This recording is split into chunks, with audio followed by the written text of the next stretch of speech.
Legen, Legen, budak kamu ya?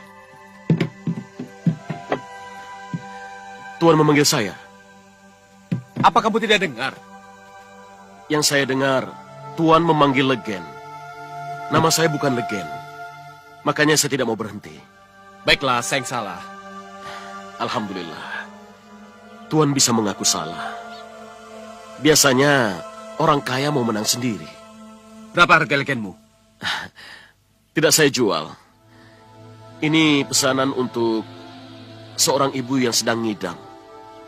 Aku beli semuanya. Berapa harga legenmu? Berapapun yang kau minta, pasti aku bayar.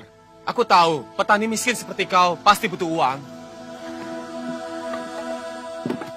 Buat apa uang? Tidak ada orang mati yang membawa harta dan uang. Alah, omong kosong. Di dunia ini semua orang perlu harta, perlu kepeng, perlu emas. Tuan mau emas? Saya beri emas.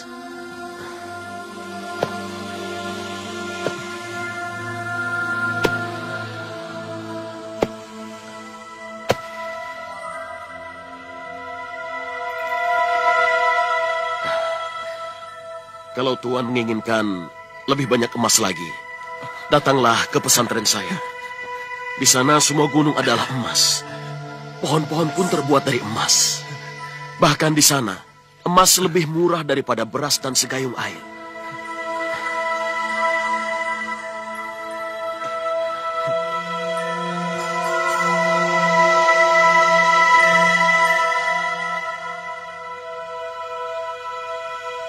Dia pasti bukan orang biasa. Cepat sekali jalannya, Gusti. Subhanallah. Subhanallah, alhamdulillah, wa la ilaha illallah, wallahu akbar. Subhanallah, alhamdulillah, wa la ilaha illallah. Subhanallah, alhamdulillah. Masih kurang emas yang Tuan dapatkan. Kalau boleh, ada sesuatu yang ingin saya tanyakan kepada Kisanak.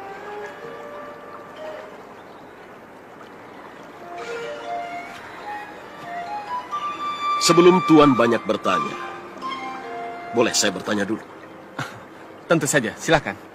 Untuk apa sebenarnya Tuan mengumpulkan begitu banyak harta?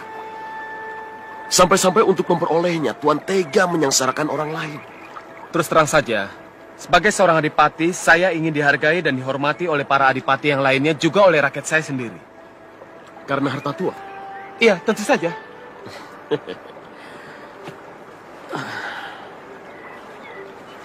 Apa Tuan pikir orang lain akan menghargai Tuan karena Tuan kaya raya tapi tidak pernah berderma?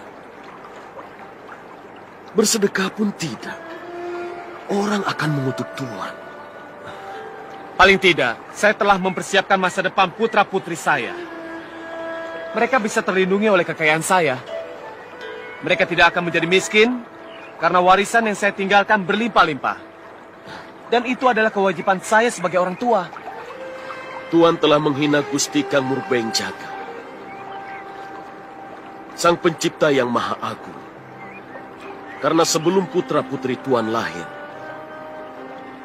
Gusti Allah telah menuliskan suratan nasibnya masing-masing. Sekarang, silakan Tuan bertanya. Kisanak sepertinya tidak suka dengan kekayaan. Dengan harta benda yang melimpah ruah. Bahkan terkesan melecehkan kekayaan. Kenapa? Bukankah sudah saya katakan tadi bahwa tidak ada orang mati yang membawa harta? Beras Tuan banyak, tapi usus Tuan hanya mampu menampung satu piring. Sebenarnya Tuan sedang menderita penyakit hati yang namanya serakah. Penyakit ini bisa membuat orang lebih kejam daripada binatang. Bahkan lebih jahat daripada dedemit.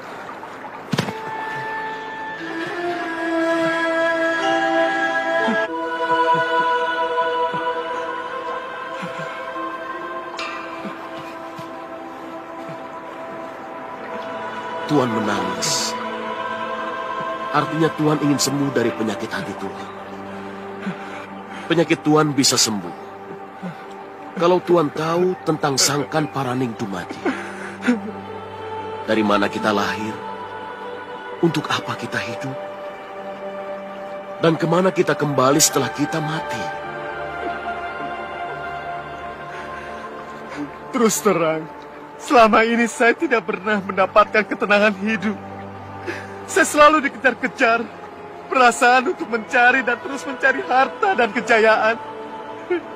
Padahal, sesudah hidup yang fana ini, akan ada kehidupan yang lebih abadi. Kehidupan yang lebih sejati. Untuk mendapatkan kebahagiaan di sana, kita bisa mulai dari kehidupan di alam fana yang sangat singkat ini. Kehidupan pada saat awal Bapak Adam dan Ibu Hawa menempati surganya.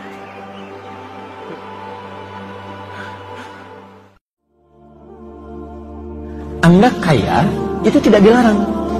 Yang tidak boleh itu merasa lebih, merasa kaya dibandingkan dengan orang. Anda punya kedudukan, boleh. Justru dengan kedudukan itu bisa membuat kebijakan-kebijakan yang baik, punya dampak ibadah. Bisa, Pak, Bu. Tapi yang salah, merasa lebih dengan kedudukannya, sehingga berbuat zalim. Sombong, bisa terjadi. Punya ilmu, boleh. Yang salah itu merasa lebih dengan ilmunya, yang lain kecil semua. Ini yang jadi bahaya. Kan saya sering ibaratkan ya, orang sombong itu seperti orang yang naik ke puncak yang tinggi. Dia sendirian naik. Kemudian dia melihat ke bawah. Orang kelihatannya kecil semuanya itu. Dia lupa bahwa orang di bawah pun melihat dia juga kecil di atas.